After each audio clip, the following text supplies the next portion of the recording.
Glória a Deus. Nesta manhã quero saudar os amados irmãos com a santa e bendita paz do Senhor. Estamos gratos ao dia de hoje estarmos cá presentes para podermos falar da palavra de Deus. Os meus agradecimentos em primeiro lugar vai para o nosso Pai Celestial, nosso Deus, e pelo nome do nosso Senhor Jesus Cristo. E os nossos segundos agradecimentos vão para os nossos amados que estão a colaborar neste trabalho e com todo o aparato presente para podermos fazer então a transmissão da palavra de Deus. Tal como hoje sabemos que não estamos a pregar a palavra em público, mas que a mensagem de Deus não está encerrada. Ela soa em todo o tempo e em qualquer lugar. Para nós, aproveitando os meios técnicos, vamos então tecer a palavra em poucos minutos daquilo que Deus colocou no meu coração. Para isso, como nós já não vamos fazer nenhum apelo direto sobre a conversão de almas, mas que aquilo que nós temos para transmitir, assim o faremos. Convido os amados que estão me a acompanhar para abrirem comigo o livro de Isaías, no seu capítulo 58, o livro de Isaías, no seu capítulo 58, onde nós vamos ter a primeira passagem e depois vamos ler uma outra passagem no livro de Mateus, no seu capítulo 16, e que a palavra em Isaías 58 nos diz o seguinte, primeiro versículo até o terceiro. Na versão que eu tenho diz: clama em alta voz, não te detenhas. Levanta a voz como a trombeta e anuncia ao meu povo a sua transgressão e à casa de Jacó os seus pecados. Todavia me procuram cada dia, tomam prazer em saber os meus caminhos, como um povo que pratica a justiça e não deixa o direito do seu Deus. Perguntam-me pelos direitos da justiça, têm prazer em se chegar a Deus, dizendo: por que jejuamos nós e tu não atentas para isso? Porque afligimos a nossa alma e tu não sabes? Eis que no dia em que jejuais, achais o vosso próprio contentamento e requereis todo o vosso trabalho. Esta é a passagem de Isaías. Em Mateus 16, vamos ler apenas um versículo, versículo de número 18, que diz, Mateus 16, versículo 18: pois também eu te digo que tu és Pedro, e sobre esta pedra edificarei a minha igreja, e as portas do inferno não prevalecerão contra ela. Palavra do Senhor. Façamos uma pequena oração. Senhor nosso Deus e nosso Pai, estamos na Tua presença para podermos falar da Tua palavra. Pai eterno, Pai querido, dá-nos a boa disposição, usa-nos por Teu Espírito Santo para transmitirmos a palavra daquilo que nós lemos, fazendo a devida interpretação e entregar a sua mensagem como o Senhor pretende para com as nossas vidas. Amém. Bom, amados, nesta manhã nós vamos falar sobre os desafios da igreja odierna. Falar dos desafios da igreja odierna, queremos nos basear por estas duas passagens bíblicas que nós acabamos de ler. A própria realidade é que naqueles tempos, antes de Cristo, volta de 752 anos antes de Cristo, Deus havia levantado um profeta, um homem a quem ele preparou para poder entregar a mensagem a Israel, E quando então chegou num determinado período em que o povo estava quase desentendido com o propósito de Deus, Deus dá a mensagem a este homem, a este servo, o Isaías, para poder dizer: clama em alta voz, não te detenhas, levanta a voz como a trombeta e anuncia ao meu povo a sua transgressão e a casa de Jacó os seus pecados. E qual era o problema? O problema é que o povo tinha se desviado de Deus e designavam as coisas que praticavam como se fossem coisas de Deus, mas que as coisas realmente não eram agradáveis a Deus e não eram de Deus. E quando então o profeta levanta para falar estas coisas, é para não ter medo e falar da certeza de que Deus queria que o povo ouvisse e pudesse agir de acordo à vontade do Senhor. Nesta palavra, nesta passagem, é que o povo não tinha ideia própria, como se tivesse desviado. E então a alerta principal da parte de Deus era mesmo fazer com que o povo reconhecesse que o seu estado de servir, o seu estado de agir, era um estado realmente desviante na presença de Deus. E então este povo ainda perguntava: como é possível que nós sejamos conotados desta maneira? Porque eles procuravam também a Deus e faziam as coisas como se fossem de Deus, mas que as coisas não estavam a ser plenamente aceitas por nosso Deus. E então aqui a palavra está a dizer: procuram a Deus como um povo que procura justiça, procuram saber os caminhos do Senhor, como se fosse uma realidade de coração. Porém, eles procuravam a Deus de uma forma diferente. Eles queriam que os seus intentos fossem realizados com a graça de Deus, não sendo coisas aprovadas por Deus.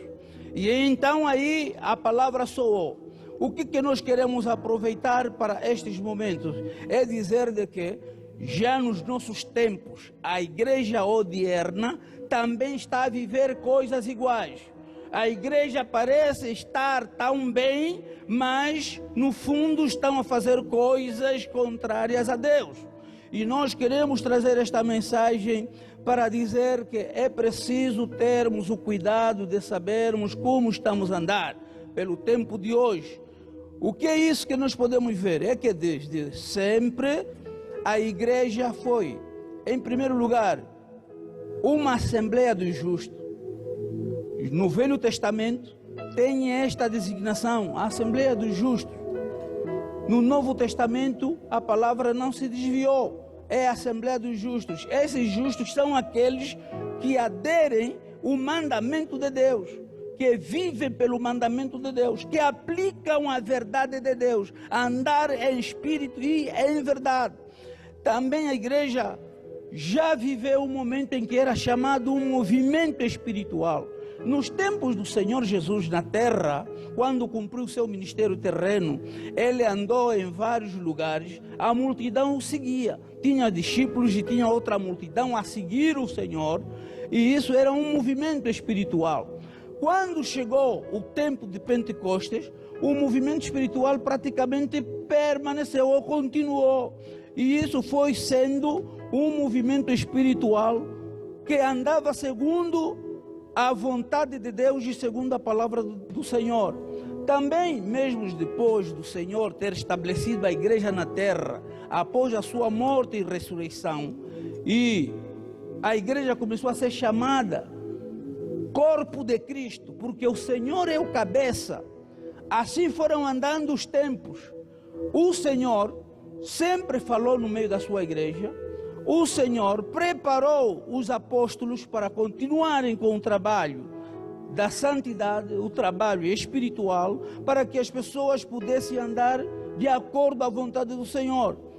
O que aconteceu durante esse tempo todo, o tempo dos apóstolos, etc., etc., também podemos procurar entender quando é que nasceu a igreja odierna. A igreja odierna, a igreja dos nossos dias, a igreja que está a enfrentar os desafios do século XXI, não nasceu agora. Ela nasceu mesmo naquele mesmo tempo. Qual é o tempo? Há uns que dizem que o tempo que a igreja nasceu, que a igreja ficou fundada, é o tempo de Pentecostes. Mas outros comentaristas e estudantes da palavra dizem que talvez começou quando João Batista, estando preso, enviou 2 dos seus discípulos a irem ter com o Senhor. E dali os discípulos deixaram de ser apenas discípulos de João Batista para serem discípulos do nosso Senhor Jesus Cristo. Uns apontam pela morte e ressurreição do Senhor como o tempo do início, mas em todas essas coisas, o que nós temos que saber é de que a igreja foi fundada por nosso Senhor Jesus Cristo e ponto final. Esta igreja é a mesma igreja que nós temos hoje, mas aconteceu o quê? Em tempos dos judeus, por onde descemos pelo conhecimento da palavra de Deus, a igreja, como a Assembleia dos Justos e também a Assembleia dos Santos, sempre primou em trazer a justiça de Deus na terra, sempre primou em mostrar a verdade de Deus por meio dos seus mandamentos aos homens, sempre primou em trazer a obediência dos homens e humildade para o nosso Deus que criou o céu e a terra. Apesar dos vários desvios e Deus ter agido sobre eles, mas as coisas foram acontecendo desta mesma maneira. No tempo dos nossos apóstolos, a igreja primou na santidade, isto é, que as pessoas andassem na verdade sem se envolverem no pecado. Também podemos entender, no tempo dos apóstolos, os apóstolos foram pregando a palavra do arrependimento. Se nós notarmos que desde o tempo do João Batista a pregar sobre o arrependimento, nós aí podemos entender de que ele estava a preparar a igreja, a preparar o povo de Deus a agir de acordo com a vontade do Senhor. E então aqui podemos entender que na verdade a igreja primitiva foi aquela que não se desviou. Apesar do prosseguimento que sofreu, prosseguimento das entidades políticas da altura, os reis que se levantaram contra a doutrina cristã, mas eles permaneceram fiéis. E aqui nós podemos entender então que depois da morte e ressurreição de Cristo, Cristo preparou os seus apóstolos e disse: ide por todo mundo, pregai o evangelho a toda criatura, quem crer e for batizado será salvo. E com a mesma tonalidade de poder de Deus, nós entendemos a igreja com certas características. As características da igreja foram sempre do seu papel e função a exercer no meio das sociedades, entre elas a justiça, o amor, a salvação, porque nós entendemos aqui na grande comissão, quando a palavra soa em Marcos 16, versículos 15, ide por todo mundo pregar o evangelho a toda criatura, quem crer e for batizado será salvo, porém quem não crer já está condenado. Isto é problema da salvação, em que a igreja sempre primou em fazer o seu papel. Também aqui podemos entender que pregava sobre a liberdade do homem, a liberdade do homem que hoje tratamos em nossos cultos, em muitas nossas homilias, sobre a libertação. Esta libertação é uma grande realidade em que a igreja sempre primou vivendo. Liberdade humana. Ele disse: vinde a mim todos que estáis cansados e oprimidos e eu vos aliviarei. Aliviar de quê? Aliviar do sofrimento. Aliviar de quê? Aliviar do sofrimento e prosseguição que o homem na terra que está a seguir a Cristo poderia ter passado. Realmente a palavra de Deus sempre nos ensinou de que nós temos que ser santos, viver na santidade. E a palavra aqui da santidade, quando Pedro exprime esta palavra, 1 de Pedro 1, os versículos 15, ele exorta com esta palavra: sede santos, porquanto é santo aquele que nos chamou. Entanto, a palavra sempre foi esta: O papel e a função da igreja sempre foram estes, e nós também podemos entender do poder espiritual. O poder espiritual em que se expulsava demônio, operava-se milagres e maravilhas, fazia-se muitos sinais no tempo do Senhor. Em Marcos 16, versículo 17, já diz que esses sinais seguirão a todos quantos crerem. Em meu nome falarão em línguas, expulsarão demônios, porão as mãos sobre os enfermos e os curarão. É o poder espiritual expresso pela palavra de Deus, deixada por nosso Senhor Jesus Cristo aos seus discípulos, aos seus homens, servos de Deus, para que pudessem continuar a pregar. Também aqui encontramos outra característica, que a palavra de Deus exorta a mansidão e a humildade. A própria palavra em Mateus 11, 29 está a dizer que é preciso que cada crente, que cada homem que se designa ser de Deus, seja manso e humilde de coração como o Senhor. É a vida pela igreja, é o papel da igreja, é a característica da igreja, e sempre fomos vivendo desta mesma maneira.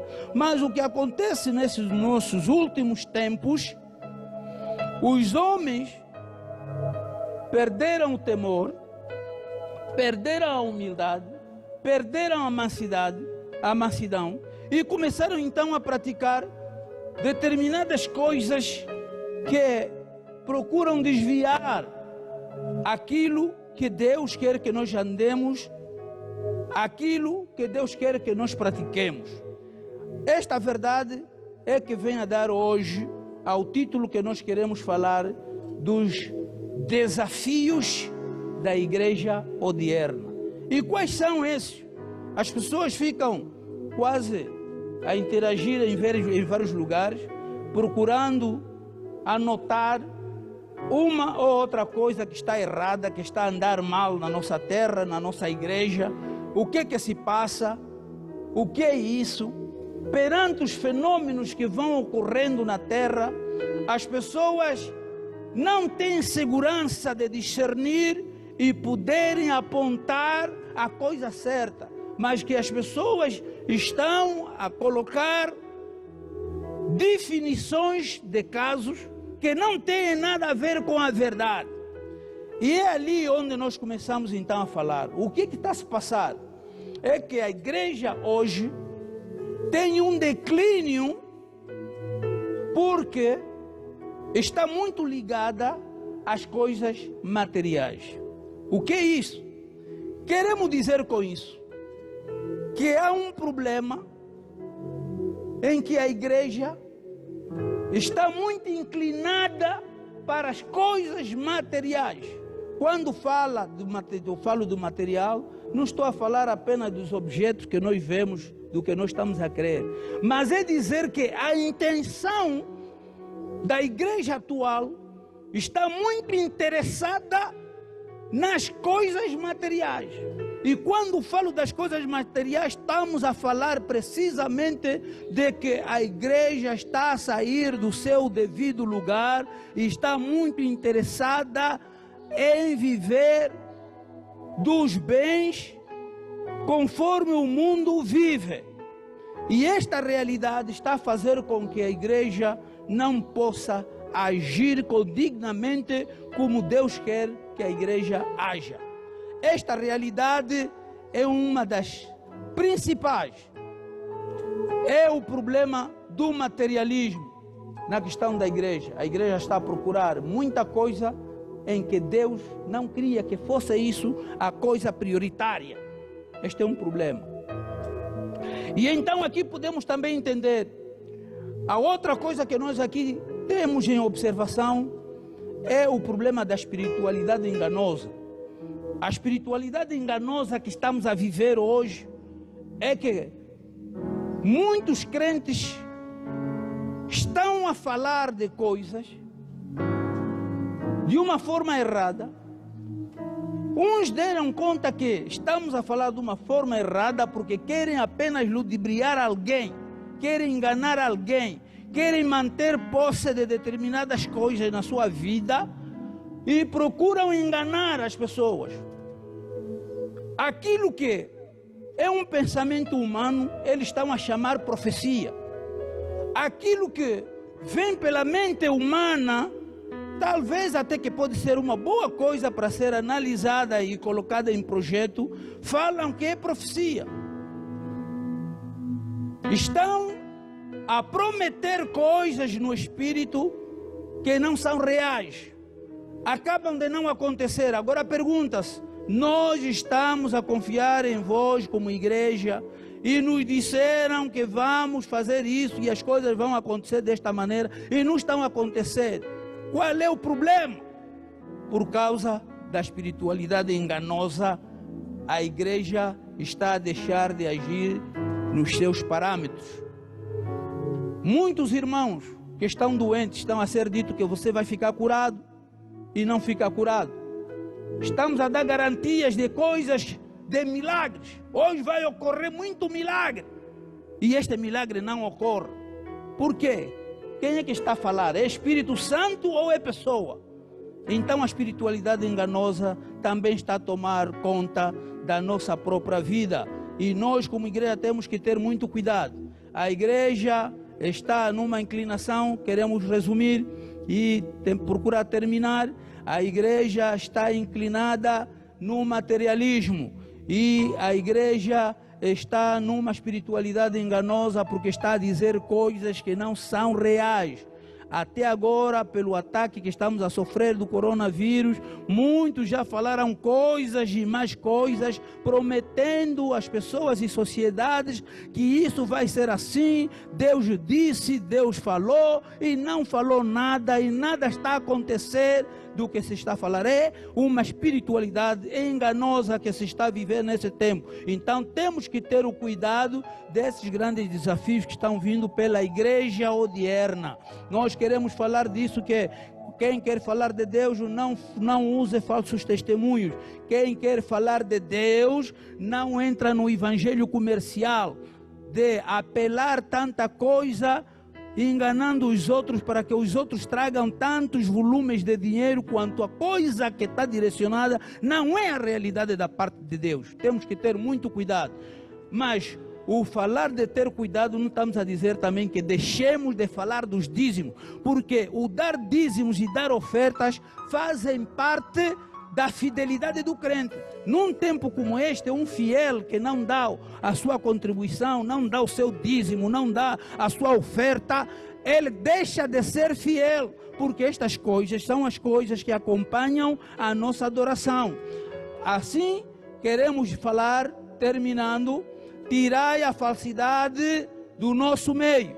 Quem é crente, quem é fiel, tira a falsidade do nosso meio, quer no lado da inclinação material, quer no lado da espiritualidade enganosa.